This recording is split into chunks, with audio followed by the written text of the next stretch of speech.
These humanoid robots look almost unreal. So how did Chinese companies build them? The answer becomes clearer when we look at China's broader robotics industry. It has three major segments: humanoid, service, and advanced manufacturing robots. Humanoid robots capture attention because they resemble us, which is amazing but unsettling. These humanoids perform great on stage and could become human companions or eldercare assistants. And the demand is big. UBTECH's U1 series got 11,000 pre-orders in June. Still, companies are working to make these humanoids move more naturally. Leading humanoid robot companies in China include AgiBot, Unitree, and UBTECH. While humanoids are still emerging, service robots are already part of everyday life in China.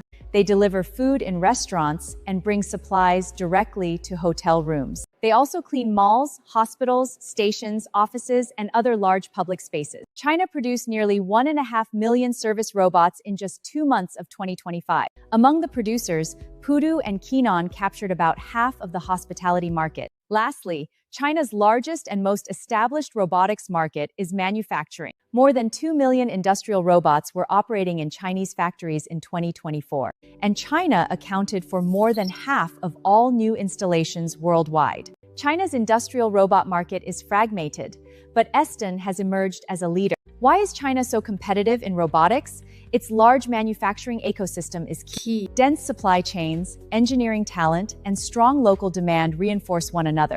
In addition, intense competition and government support pushes innovation and lower costs. In short, China leads in factory and service robots and is advancing rapidly in humanoid. Businesses can adopt factory and service robots now and prepare for future humanoid opportunities. Thank you for watching. Like and subscribe for more insights on China business environment.